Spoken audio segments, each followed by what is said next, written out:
بسم الله الرحمن الرحيم وبه أستعين والصلاة والسلام على نبينا محمد وعلى آله وصحبه أجمعين أما بعد ومعهد العتيق. السلام عليكم ورحمة الله وبركاته. أرضي سود وهذا waxaan u maleynayaa dhowr bari waan kala mashquulnay maantay halkan waxaan inooga bilowday darsigeeni shanaad oo mawduuciisu yahay haadani wa amthilatuha arday badan baa waxay yiraahdeen ustaadu labada cashar naga daa casharadu way badan yihiin ardayda waxaan u sheegayaa ustaadii arday baan rabaa inaan idinka dabageeyo waxaan waa 10 eray ninka maanta 10 eray ama 20 eray kaliya xifdin la oo 24 saac kala qaybin la hal saac bayna ka qaadanaysaa kaliya ama waxay ka qaadanaysaa 40 daqiiqo waa 20 ka eray xifdintooda haduu inta awoodi waay casharadu markay maalinka 4 cashar ay noqdaan oo cashar kala duwan ay noqdaan sideeba u diyaarsan doona muxuu sameyn doona su'aashaas baatal marka arday caajiska la iska qaado runta hal istusiyo waxaan dhabha ka noqdaan iyo daacad hadaysan ka noqoneen oo daacad aadan u ahayn waxba is dhibin waqtina iska luminin madaxana ay saxanoojinin hagaag darsigeeni shanaad baanu bartaan ka galeena haadani khubzani kuwani waa laba rooti kuwani waa laba rooti wax yaraan is xasuusino maxaan ku soo jirnay asmaa'ul ishaara labaan u qaybinay mid dhow iyo mid fog soo ma ahayn magacyo lagu tilmaamo wax fog iyo magacyo lagu tilmaamo wax dhow ama ku dhow waxaan ka dooranay magacyada lagu tilmaamo waxa inoo dhow magacyada lagu tilmaamo waxa inoo dhow way laba u qaybsanaayeen qayb ay dumarku leeyihiin iyo qayb ay raggu leeyihiin iyo qayb ay isla leeyihiin waxaan soo marnay dumar rag ku dhow oo la tilmaamayo ama lab ku dhow lab aan dhahe ragga iga dhaaf lab ku dhow oo la tilmaamayo iyo dhadi ku dhow oo la tilmaamayo oo hal ah ama kisi ah haddana waxaan ku jirnaa dhaban lab ah oo ku dhow bari toolana insha Allah darsigaanu galeyno lamaantu noo dhamaanaya darsigu Soomaa bari darsiga aanu qaadanayno dhadig lab ah oo inoo dhow ayuu noqon doona marka waa ka xoogaa hadii aan mawduuca wax yar wax ka bidaamiyo casharka aan ku soo laabto haadani khubzani kuwani waa laba rootiga waa la yaqaanaa Soomaha ama roodi dheh ama rooti dheh haadani khashabani kuwani waa laba alwaax waa taqaanaan alwaaxa way markaas ama marka aan noqdo alwaaxi dheeraayo wali aanan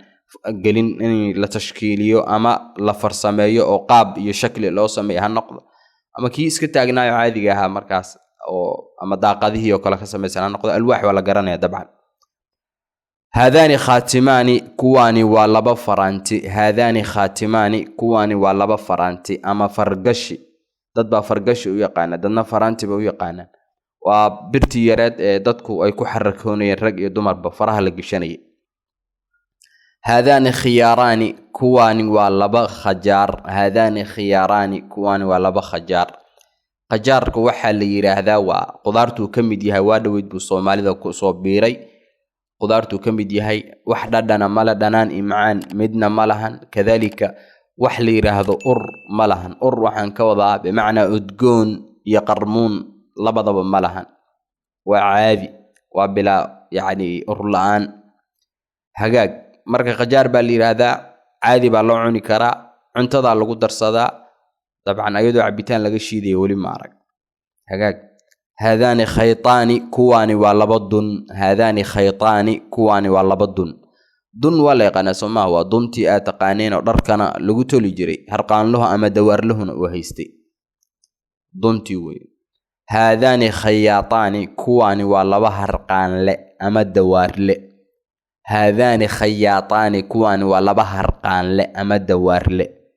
dawaarle iyo harqaanla loo yaqaan waa nimanka dharka jeexjeexmay loo geysto tola ama dharka la rabo markaas inay la tasho oo la xirto loo geey ragaas ayaa waxa la yiraahdaa harqaanle ama dawaarle ayaa la yiraahdaa marka midna ogow midda aad ogaanaysid baa waxay tahay erayga dawaarle ama harqaanle erayga markii aad rabto hadda lan wuxuu yahay Soomaha waa dhaban kisigiisa marka aad rabto inaad hesho qaacida maxaan mari jirna aan idin dhowr jeer xifdiya ninkii asaga lazy ah oo cashar wixii aanan xifdin asaga hadhow dhibaysa qaacidadu waxay ahayd alif tathniya wax la yiraahdo alifu tathniyada waa inaan jarno alifta wax labaynaysa alifta shayga labada ka dhigaysa inaan jarno waana waa nuunka iyo alifka dhanka midig ka xiga oo la tuuro kabacdi maxaa soo baxaya araygii oo mutaxan oo aan laba ahayn oo kali ah ayaa soo baxaya hadda tusaale khayaatun baa soo baxaysa khayaataani ayay ahayd marka nuunkii iyo alifka dhanka midig ka xiga aan jarnay maxaa soo baxay khayaatun laba godna waa inaa saartaa mar hadduu al uu soo wadan eraygu qaacidada markasta xifdi hagaag haadaani khinziiraani kuwaani waa laba doofaar haadaani khinziiraani kuwaani waa laba doofaar doofaar waa la yaqaana waa xayawaanada ka mid ah baadiyahana ku nool laba nooc buu leeyahay noocaana ilka dhaadheer lahayn oo asaga dhan gaduudan dholalkan reer galbeedka laga helaa iyo nooc Afrika ku nool oo gaaban oo yariis ah oo ilka dhaadheer gana dhaadheer leh khinziir doofaar waa la yaqaan hagaag haadaani khaalaani kuwaani waa labo abti haadaani khaalaani kuwaani waa labo abti waa ninka hooyada la dhashay baa abti la yiraahdaa kuwaani waa labo abti marka haadaani khabaazaani kuwaani waa labo burdubayaal haadaani khabaazaani kuwaani waa labo burdubayaal burdube waa nimanka ku jira meelaha burka lagu dubo taqaana Soomaa meelaha burka lagu dubo ragga ku jira oo roodhiga iyo burka iyo doolshaha iyo buskudka iyo xalwada iyo ragga soo habeeya waxa la yiraahdaa khabaaz ninkaas baa la yiraahdaa agaag oo foornada ku jira foorno waa la yaqaan Soomaa foornaystihi weey khabaaz hada maqasho waa ninka foornaystaha ah ee foornada ku jira haadaani khurufaani kuwaani waa laba wan haadaani khurufaani kuwaani waa laba wan waa la yaqaan wanku waa labka idaha ama laxaha wanku waa labka idaha ama laxaha ido iyo lax waa la yaqaan Soomaa laxdi idihi arigu laba u qaybsamaa ari geesa leh oo ari cad ah iyo